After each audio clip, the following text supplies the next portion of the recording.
Fala galera que não perde tempo, tudo certo? Thiago mais uma vez aqui e hoje nós vamos falar de uma fórmula super importante, se não a mais importante do Excel e também suas variáveis. Vamos falar de fórmulas condicionais, tá certo? Você já conhece? Se não conhece, vem comigo que eu vou te mostrar como funciona e além disso eu vou te dar uma super dica. E só lembrando, tá? Se você gostar do conteúdo, se inscreve no canal, deixa o like porque a gente tem muito conteúdo de qualidade aí já gravado, além dos próximos que estão por vir, tá certo? Então vem comigo que eu vou te mostrar como funciona.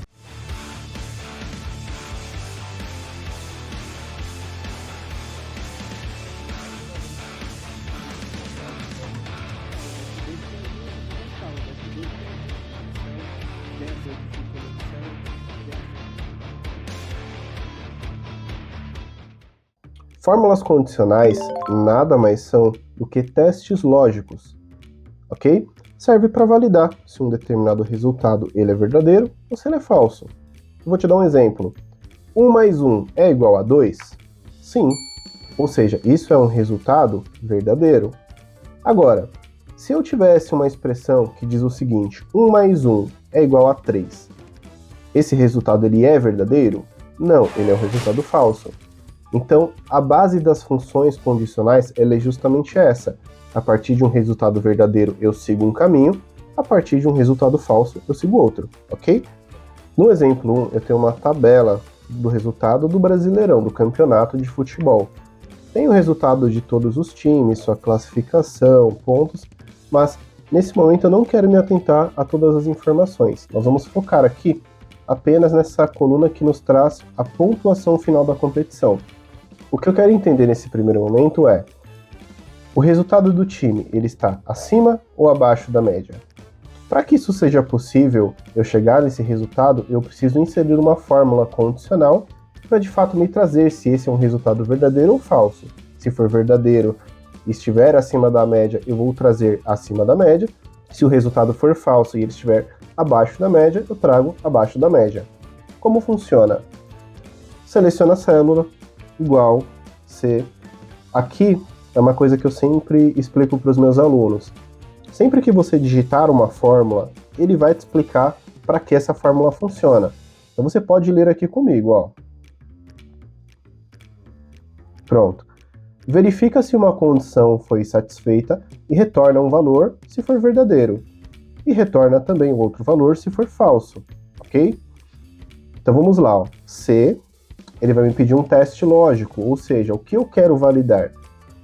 Se os pontos, ou seja, esse 52 aqui, que está na M16, for menor a minha pontuação média, se ele é menor, eu vou trazer aqui, ó, abaixo da média. Se ele não for menor, só pode ser maior ou igual à pontuação média. Então eu vou colocar aqui, olha, acima da média, ok? Fechei, ele me trouxe aqui o resultado.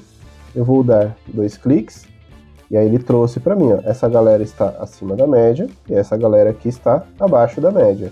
Já trouxe a informação que eu precisava. Agora, eu quero saber quantos times estão acima ou abaixo da média. Então eu venho aqui, ó, seleciono, igual, conte, ponto, Cs. Ele me pede o intervalo do critério 1. Intervalo é a parte da minha planilha, ou seja, a minha range de dados que eu quero fazer ali o teste lógico. E nesse caso ele é contar com um critério. Então eu já selecionei o intervalo do critério 1 e agora eu vou mostrar qual é o critério, que apesar de não aparecer para vocês, está aqui embaixo, ó, que é acima da média. Copio e colo. Então eu tenho 50%. Metade dos meus times estão acima da média, metade está abaixo. Ok? Super simples. E agora nós vamos deixar isso um pouquinho mais complicado. Vamos apimentar um pouquinho mais as coisas. Vamos imaginar que eu quero saber a quantidade de times acima ou abaixo da média, mas não de uma forma genérica, e sim segmentado por estado de origem, ok? Super simples. Nós vamos fazer o seguinte, ó, igual conte.cs. Qual é o primeiro processo que eu quero validar? O estado de origem. Então, eu venho aqui, ó, estado de origem, selecionei e apertei um F4 para que essa minha seleção ela não se mova quando eu copiar e colar a fórmula ou arrastar, importante. E eu vou selecionar o meu critério, ok? No critério, eu não quero que ele se mova para os lados, ou seja, ele saia da coluna P, vá para a próxima coluna. Então, eu vou travar aqui a coluna P. Se você reparar bem, ó, esse cifrão ele está do lado esquerdo da coluna P, mas ele não está travando, ou seja, não tem outro cifrão do lado esquerdo do número 24, que é a linha. Quer dizer que ele não se movimenta de coluna para coluna, mas ele sim se movimenta de linha em linha. Ele vai descer, se eu arrastar, ele desce para a linha 25, 26 e por aí vai, ok? É justamente isso que eu quero que ele faça. E agora eu vou selecionar o meu próximo critério, que é o status dele, se está acima ou abaixo da média. Então também seleciono aqui a minha coluna de status, aperto F4. Aqui nós vamos fazer um pouquinho diferente. Para o estado de origem, eu travei o meu critério na coluna, ou seja, não quero que ele mude de coluna.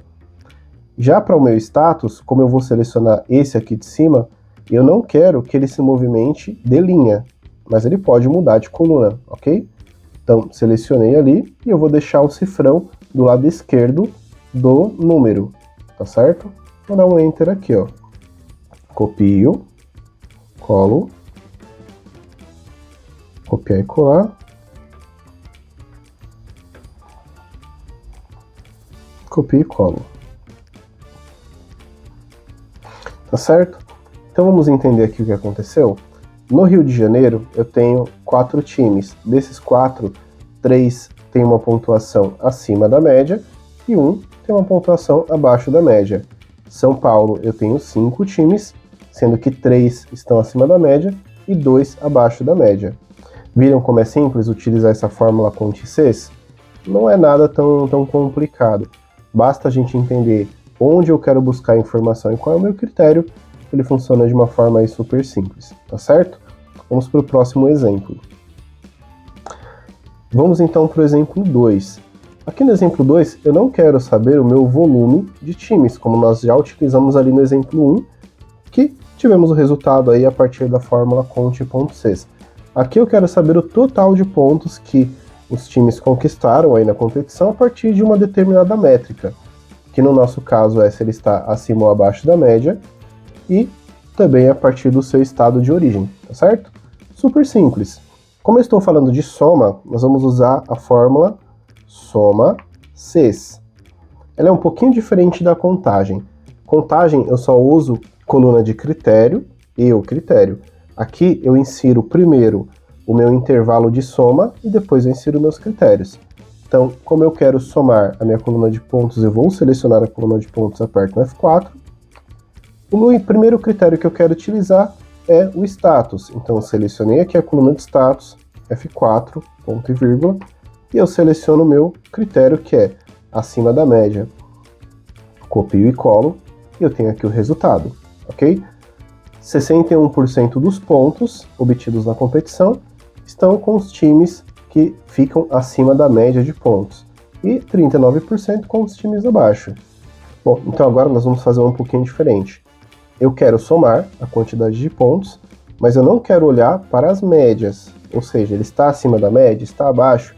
Eu quero olhar para o estado de origem, igual soma Cs. Qual é o intervalo da soma? É a coluna de pontos. Selecionei a coluna de pontos, F4, para essa fórmula não se mover quando eu copiar ou arrastar a fórmula, ponto e vírgula. Intervalo do critério 1. Agora eu não quero olhar para a coluna de status, eu quero olhar para a coluna estado de origem. Então seleciono a coluna estado de origem e aperto F4 também, ponto e vírgula. E agora o meu critério 1, ou seja, se a coluna que eu estou usando aqui é a coluna de estado de origem, o critério que eu quero filtrar ali é o meu estado. Selecionei ele e dei um Enter. Copio e colo, pronto. E aqui ele mostra para mim total de pontos por estado. Então, quem é meu estado que tem maior volume de pontos? São Paulo, com 26% dos pontos da competição, seguido do Rio de Janeiro e depois de Minas Gerais, tá certo? Então, bora para o próximo exemplo. Uma pausa rápida aqui só para perguntar se você já se inscreveu no canal. Não? Então, aproveita esse momento, tá? se inscreve no canal, dá um joinha e compartilha o conteúdo justamente para o YouTube entender que é algo de qualidade, como você está vendo aí nessa nossa videoaula, tá certo? Então agora vamos para o nosso terceiro exemplo. No exemplo 3, nós vamos utilizar duas outras fórmulas que também são muito importantes, tá certo? Nós vamos utilizar a fórmula máximo Cs e a fórmula mínimo Cs. A máximo Cs me traz o maior valor a partir de uma condição e a fórmula mínimo Cs me traz o menor valor a partir dessa condição, ok? Eu quero saber, nesse primeiro quadro, qual é o maior volume de gols por estado. Então eu venho aqui, ó, máximo Cs, mesma coisa, olha, se você avaliar aqui, ó, ele te explica para que serve essa fórmula. Retorna o valor máximo entre as células especificadas por um determinado conjunto de condições ou critérios, ok? É isso que nós precisamos utilizar. Então, selecionei aqui. Se eu estou falando de gols pro, eu estou falando dessa coluna aqui, ó. A coluna J. Selecionei, dou um F4, ponto e vírgula. O intervalo do meu critério, 1, é esse intervalo do estado. Então, seleciono, F4, e agora eu seleciono o meu critério, que é o estado de origem. Copio e colo para todas as linhas, e nós já temos aqui, ó. Então, o time que mais teve gols pro veio ali do Rio Grande do Sul, seguido do Rio de Janeiro, em terceiro lugar, São Paulo. Agora vamos olhar qual foi o maior volume de gols contra, ok? Então, igual máximo Cs. De vez eu pegar a coluna de gols pro, eu pego contra, F4, seleciono ali ó, o meu estado de origem, F4, e o meu critério. Tá aqui, ó. Então, isso aqui também é o meu maior volume de gols contra. E agora, a gente pode pegar o valor mínimo, aqui nessa tabelinha de baixo. Então, igual mínimo Cs. Aqui são gols pro. Ponto e vírgula. Seleciono o meu estado de origem, ponto e vírgula, e o meu critério. Avaliando aqui, ó, qual foi o estado que teve o menor volume de gols pro. Foi o estado do Rio Grande do Sul, com 20 gols. Seguido de Minas Gerais e depois Goiás. E agora a conta é igual mínimo Cs, gols contra, o estado e o meu critério. Tá aqui, ó. Bom, então é isso, gente. Finalizamos por aqui nossa aula aí super rápida sobre fórmulas condicionais. Se você gostou do conteúdo, deixa o like, se inscreve no canal e aproveita para compartilhar para o YouTube entender que esse conteúdo, de fato, ele é um conteúdo de relevância, tá certo? E é isso aí. Até a próxima.